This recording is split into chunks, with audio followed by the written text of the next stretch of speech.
காம்படிஷனுக்கு போயிருந்தேன். நான் வின் பண்ணாட்டியுமே மற்றவங்களை பார்த்து இவங்கள மாதிரி அடுத்த தடவை நான் பண்ணணும் அப்படின்றதுக்காக நான் இன்னொரு தடவை என்னோட பெஸ்ட்டை கொடுத்தேன். தேங்க்யூ. போட்டிக்கு என்ன மாதிரி ரொம்ப பேர் அங்கே வந்திருந்தாங்க. நாங்கள் ஜெயிக்கலான்னு கூட அவங்கள மாதிரி பார்த்து இனிமேல் நான் அவங்கள மாதிரி ஜெயிக்கணும் அப்படின்ற ஒரு இது எனக்கு வந்துச்சு.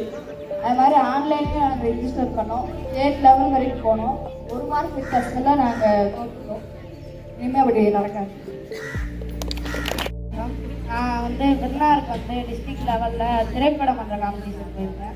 அங்கே நிறையா பேர் வந்திருந்தாங்க. நாங்களும் போயிருந்தோம். எங்களுக்கு பயமாக தான் இருந்துச்சு, நம்ம தோற்றுருவோமோ அப்படின்னு ரொம்ப பயமாக இருந்துச்சு. அதுக்கப்புறம் அங்கே போய் பார்ட்டிசிபேட் பண்ணலாம் தெரிஞ்சு ரொம்ப ஈஸியாக இருந்துச்சு.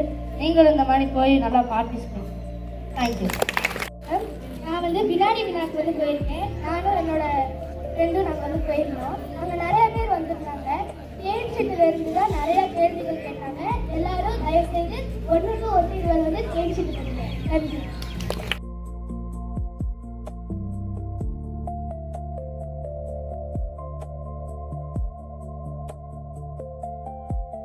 பொறியாளர் தினம், 2வது ஆப்ஷன் மருத்துவர் தினம், 3வது ஆப்ஷன் மாணவர் தினம், 4வது நாடாளுமன்ற தினம். இதுல 4ல எது ஆன்சர்?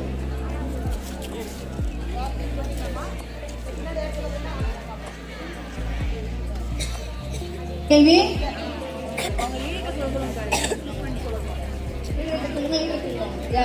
அடுத்து முல்லை டீமுக்கு ரத்தத்திற்கு சிவப்பு நிறம் தருவதற்கு காரணமான கனிமம் எது? ஆப்ஷன் ஏ செம்பு, பி இரும்பு, சி கால்சியம், டி கார்பன்.